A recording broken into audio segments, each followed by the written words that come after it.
Good afternoon, yogis and non-yogis. I am wrapping up my workday here.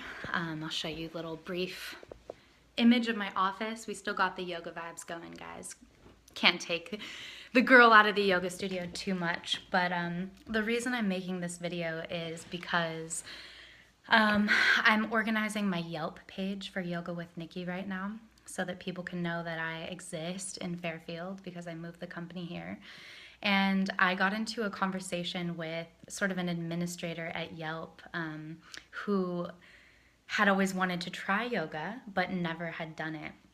And his questions to me were so provoking, and he was just so honest, that I thought I'd make two Facebook Live videos in one day, which has never been done before, but to answer these questions, to answer these awkward yoga questions that maybe you don't often get to ask because you might not be going to a yoga class and you might not be in front of a yogi or something like that, or a yoga teacher. So the first thing is people wondering if yoga is a religion. So yoga is not a religion.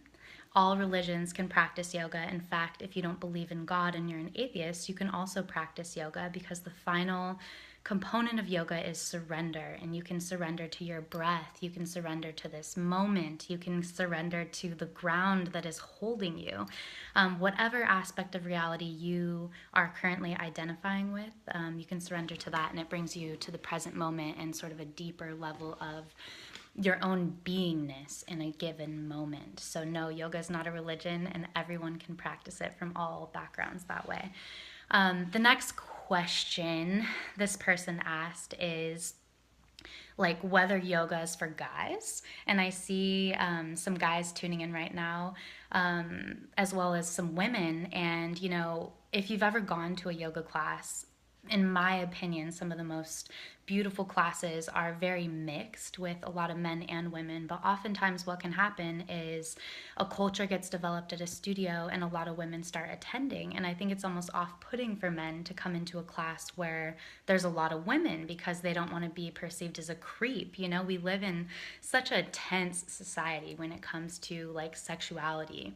And this person that I was speaking to, over the phone with Yelp was like, I've always wanted to go to yoga, but I feel like I'm going to be the creep. And like, how do I deal with that? So if you're a guy who's wanted to go to yoga, it is absolutely 100% not creepy to attend.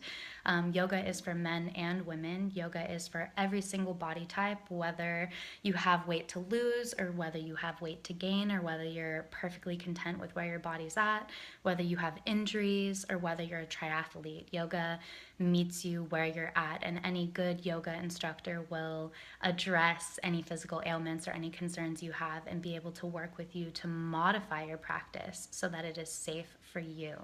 If you're a man who wants to go to a yoga class to pick up women, that will be identified very quickly, and you know what I mean? It's probably not that welcome. And if you're a guy who has honest, beautiful intentions, that's also going to be identified pretty quickly, and you're going to be totally welcome to be there.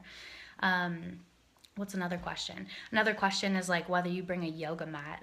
If you're going to a public yoga studio, they should have mats for you, and they should have blocks and straps and blankets, which make the practice more comfortable, especially when you're first getting started, to have these sort of props to work with. What's another question? I just want to share with you too, like the reason I felt compelled to make this video is, I had a yoga studio and I taught yoga for maybe like 5 hours a day for years of my life, which I'm sure you know based on this Facebook page. And when I moved to Iowa here, I actually had anxiety attending my first yoga class at a studio just because you don't know the vibe of what you're walking into. You don't, basically that whole thing, there's just so many unknowns that you don't know. So no matter what level of experience or how much yoga you've practiced, just know that every single person feels a little awkward.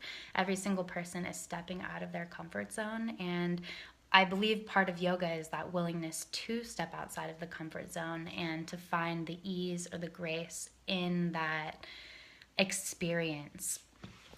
One of the main things that I've taken away from my yoga practice is the Ujjayi breath, the deep belly breathing. As you know, you saw in the beginning of this video, I currently work in an office in like an administrative capacity, so I'm not on my yoga mat for the same amount of hours as I used to be, but I'm still practicing and still living the yoga through the breath, through my awareness of myself and my environment. So yoga is a lot deeper than just an asana practice. Asana are the physical poses.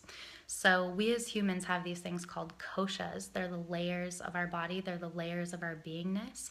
And the physical one is like the outermost layer. And you work from that physical layer deeper into the emotional, mental, all the way into the spiritual layer of who you are. So in any given pose, you can travel from the outer. Once the outer is comfortable, then you can start to journey in and see, what are my thoughts in this pose? How is my breath responding to this pose?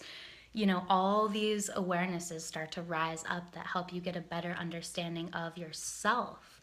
Oftentimes, I feel like being human is us not really knowing who we are, and through a process of elimination, learning who we are not. So, yoga is an opportunity to experience yourself directly.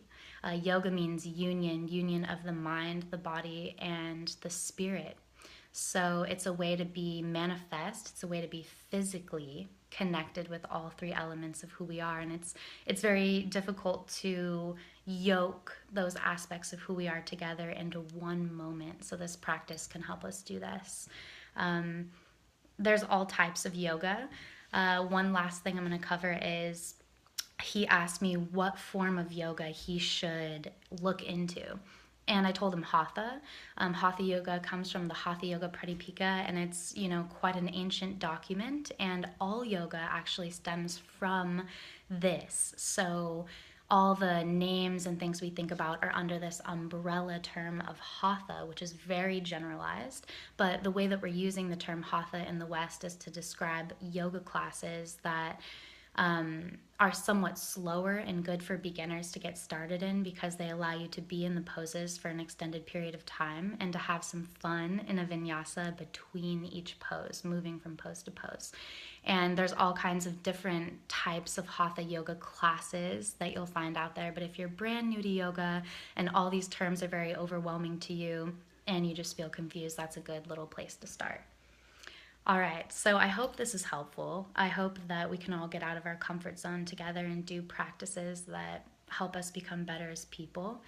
I'm going to be offering online sessions for people, and I'll continue to share information with you as I discover it in my life via these Facebook videos, and someday soon, a website. I love you very much. Thank you for listening. And I love you, Rachel. Thank you for your comment. Namaste.